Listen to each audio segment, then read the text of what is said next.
লাগছে না পাহাড়ে গাড়িগুলো আসছে মা? আমরা সিকিমে এন্টার করলাম মেল্লি হয়ে।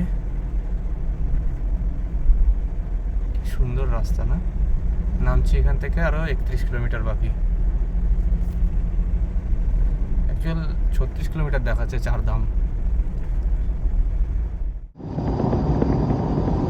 In 400 meters, turn left to stay on Siddheshwar Dham Road.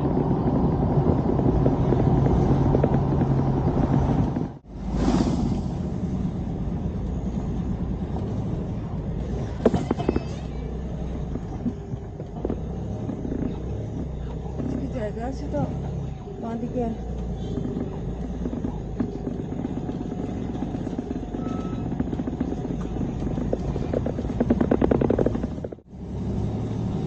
Chardham ওঠার আগে টাফ আছে,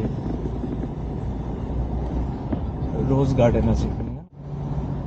সিদ্ধেশ্বর ধামের এখানে পাকা ড্রাইভার না হলে আসা যাবে না।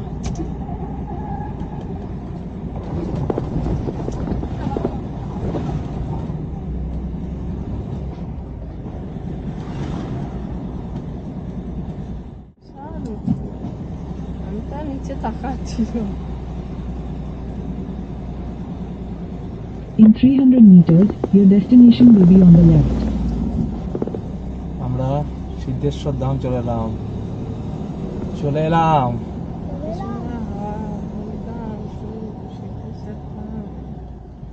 জয় প্রভু।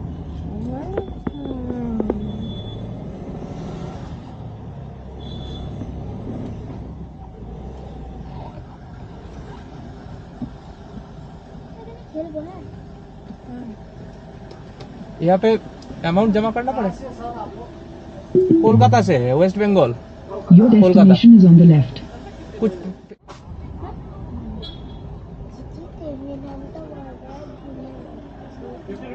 50 रुपीज। চারধাম এন্ট্রি সাথে সাথে এগুলো রয়েছে, রেপ্লিকা রয়েছে চারধামে। নামছি চারধামে, এসে প্রাণ জুড়িয়ে গেল। কি সুন্দর ঠান্ডা হাওয়া দিচ্ছে। মা দৌড়াস না মা, দারুণ দারুণ, খুব সুন্দর ঠান্ডা হাওয়া। একটু দিয়ে এন্ট্রি। দেখো দিদি কত দূরে চলে আসছে। মা দেখো কত কাছে। আমরা তো ওর ভিতরেই যাবো। আমরা ওখানে যাবো বাবা, কিন্তু কত কাছে আছে এটা। আর শোনো, চারধামে চারটে আলাদা আলাদা ধামের রেপ্লিকা রয়েছে। জগন্নাথ ধাম, বদ্রীনাথ ধাম, দ্বারকা ধাম আর রামেশ্বরম ধাম। চারধাম মন্দিরের উপর থেকে দারুণ সুন্দর ভিউ দেখা যায়। এখন ঠান্ডা ঠান্ডা হাওয়া দিচ্ছে, খুব সুন্দর। অনেকটাই উপরে আছে চারধাম টেম্পলটা। চারধাম মন্দিরের ভিতরে খুব সুন্দর শিবের একটা স্ট্যাচু মূর্তি রয়েছে। ভিতরটা খুব সুন্দরভাবে সাজানো। ধামে এসে এই ধাম মহাপরিক্রমা আছে। এখানটা প্রায় 950 মিটার, মানে 1 কিলোমিটারের মতো হাঁটতে হয়। এটা চারিদিকটা ঘুরে পরিক্রমা করা যায়। এখানে এই কিরিটেশ্বর ধাম, কিরিটেশ্বর মন্দির, পরশুরামের মন্দিরটা আছে, ঠিক তার পাশেই এই জায়গাটা আছে। কি সুন্দর ফুল রয়েছে। তেমি যাওয়ার পথে নামচি থেকে চারধামের মন্দির দর্শন করলাম। এখন তেমি আরও 17 কিলোমিটার মতো বাকি। একটা জায়গা দেখে দাঁড়ালাম, গাছের পাহাড়ের গা বেয়ে মেঘগুলো কি সুন্দর উপরের দিকে উঠছে।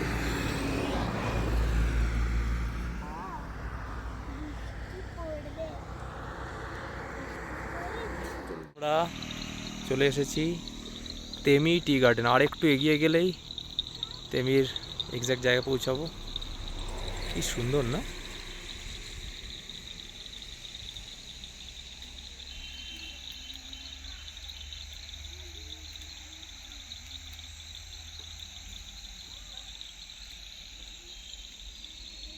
নীরবতা এবং শান্তি একসাথে এই জায়গায় যেন রয়েছে। তেমি চা বাগানের মধ্যে দিয়ে যাচ্ছি, দারুণ দারুণ।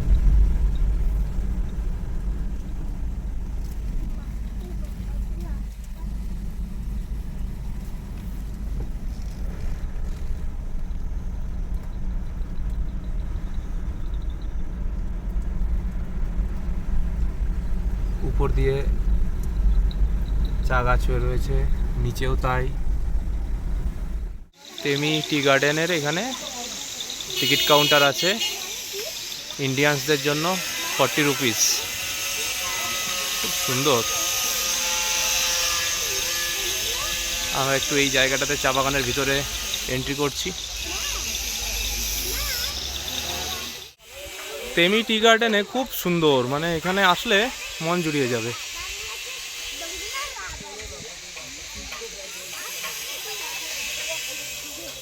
এখানে হাঁটার রাস্তা করা আছে। তুমি যে বললে এটা বাবা এগুলো চা বাগান। চা গাছ কিন্তু এই জায়গাটাই তো পুরো চা বাগান।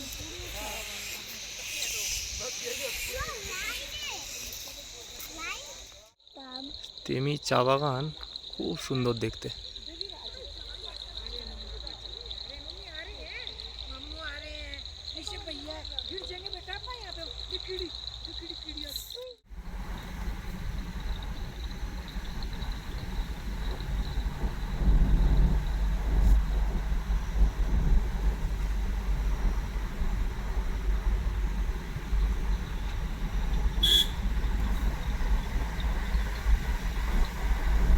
গাড়ি আসতে পেছনে।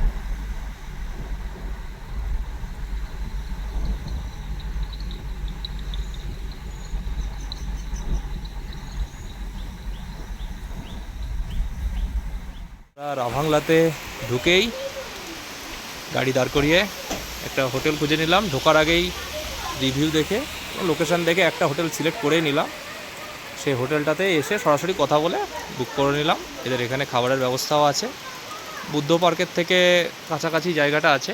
কি সুন্দর একটা, মানে বৃষ্টিটা আমরা গোটা রাস্তায় কোথাও পাইনি। এখানে এসে গাড়ি একদম হোটেলের সামনেই পার্ক করলাম, তারপরে বৃষ্টি চালু হলো। ঠান্ডা ওয়েদার, মেঘ পুরো ভর্তি হয়ে রয়েছে। Good morning from Ravangla. সময় এখন 7:40। বুদ্ধ পার্ক এখনও খোলেনি। সকালবেলায় বেরিয়েছি, আশপাশ অনেক জায়গাগুলো হেঁটে হেঁটে ঘুরলাম, খুব সুন্দর লাগছে। 2-3 দিন আগে যখন কলকাতা থেকে রওনা দিলাম তখন সেখানে প্রচণ্ড গরম, 40-42 ডিগ্রি টেম্পারেচার, ফিলস লাইক 50 ডিগ্রির কাছাকাছি। তো রাভাংলাতে এখন 15 ডিগ্রি টেম্পারেচার। স্বস্তি পেতে মনে হচ্ছে এখান থেকে একগুচ্ছ মেঘ আর একটু ঠান্ডা নিয়ে যেতেই হবে। ঠিক বুদ্ধ পার্কের পিছনে একটা চিলড্রেন্স পার্ক আছে। এখানেও বেশ কিছু ট্রি হাউস আছে, কিছু বাচ্চাদের অ্যাক্টিভিটিসের জায়গা আছে যেগুলোতে বাচ্চারা খুব মজা করতে পারবে। এটাও কিন্তু রাভাংলার বুদ্ধ পার্কের কাছাকাছি জায়গার একটা অ্যাট্রাকশনের মধ্যে পড়ে। যদি কেউ রাভাংলায় একদিন স্টে করেন তাদের জন্য এটা এক্সপ্লোর করা যেতেই পারে।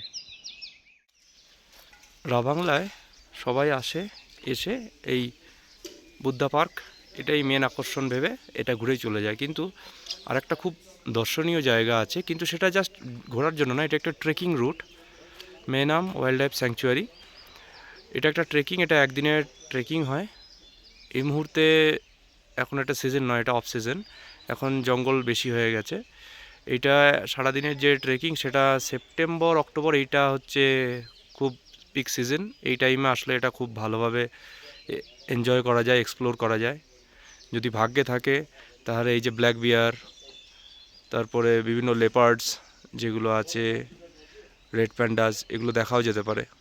আরও অনেক কিছু এখানে, মানে দেখুন দর্শনীয় জায়গাটা এক্ষুনি কি সুন্দর, কত রকমের ফুল রয়েছে। আর হ্যাঁ, এখানে যদি কেউ ফুলের যদি প্রেমিক থাকেন তাহলে তাদের জন্য হচ্ছে ফেব্রুয়ারি মার্চ, এই টাইমটা হচ্ছে সিজন। জাস্ট এটা এই বুদ্ধা পার্কের কাছে, এখান থেকে হেঁটে হেঁটে একটু উপরের দিকে আসলেই এই স্যাংচুয়ারিটা। এখন বাজে 12:15। পার্কে মেঘ আর রোদের একটা কম্বিনেশন দেখা যাচ্ছে। এই মেঘ হয়ে যাচ্ছে, এই রোদ হচ্ছে। রাবাংলার বুদ্ধ পার্কে ওয়েদারটা খুব সুন্দর আছে এখন, না খুব গরম না ঠান্ডা, ওই 20-22 ডিগ্রির ভিতরেই টেম্পারেচার হবে এখন। রাবাংলাকে এই যে এই সিজন বা অ্যাটমসফিয়ার, ক্লাইমেট এইসবের জন্য সিকিমের চেরাপুঁজিও বলা হয়। এখানে প্রায় 6 মাস, এই জুনের পর থেকেই মাঝামাঝি থেকেই বৃষ্টি শুরু হয়, যার জন্য এখানের ওয়েদার, এয়ার কোয়ালিটি খুব সুন্দর থাকে সবসময়। এই বুদ্ধ পার্কে এসে বিভিন্ন জায়গায় জায়গায় এই বিভিন্ন ছোট্ট ছোট্ট বাণী লেখা রয়েছে, তার মধ্যে এইটা খুব সুন্দর লাগলো। Don't compare your life to others, there's no comparison between the sun and the moon, they shine when it's their time, যখন তার সময় হবে তখনই সে জল জল করবে।